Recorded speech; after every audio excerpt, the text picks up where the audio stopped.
अकबर बीरबल की कहानी, चोर की दाढ़ी में तिनका। बच्चों, अकबर और बीरबल के कई कहानियां प्रसिद्ध हैं। यह कहानियों सभी के दिल में अपनी छाप छोड़ने के साथ साथ अच्छी शिक्षा देना का भी काम करती हैं।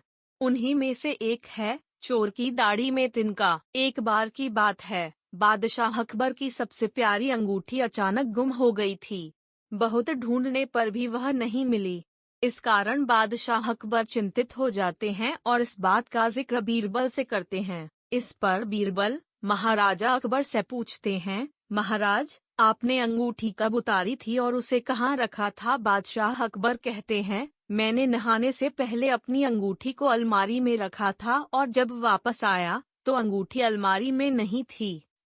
आगे बढ़ने से पहले मैं चयनिका पांडे आप सभी से रिक्वेस्ट करती हूं कि हमारे इस चैनल को सब्सक्राइब जरूर करें और बगल वाले बेल आइकॉन को जरूर दबा दें ताकि आने वाले इस तरह के हर एक वीडियो के नोटिफिकेशन आपको प्राप्त हो सके।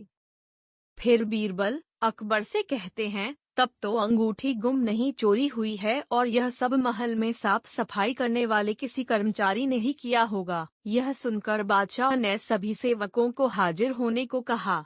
उनके कमरे में साफ सफाई करने के लिए कुछ 5 कर्मचारी तैनात थे और पांचों हाजिर हो गए। सेवकों के हाजिर होने के बाद बीरबल ने उन सभी को कहा, महाराज की अंगूठी चोरी हो गई है जो अलमारी में रखी थी। अगर आप में से किसी ने उठाई है तो बता दे, वरना मुझे अलमारी से ही पूछना पड़ेगा। फिर बीरबल अलमारी के पास जाकर कुछ फुसफुसाने लगे। इसके बाद मुस्कुराते हुए पांचों सेवकों से कहा, चोर मुझसे बच नहीं सकता है क्योंकि चोर की दाढ़ी में तिनका है। यह बात सुनकर उन पांचों में से एक ने सबसे नजर बचाकर दाढ़ी में हाथ फेरा जैसे कि वह तिनका निकालने की कोशिश कर रहा हो। इसी बीच बीरबल की नजर उस पर पड़ गई और सिपाहियों को तुरंत चोर को गिरफ्तार करने का आदेश दिया। जब बादशाह अकबर ने उससे सख्ती से पूछा तो उसने अपना गुनाह कबूल कर लिया और बादशाह की अंगूठी वापस कर दी।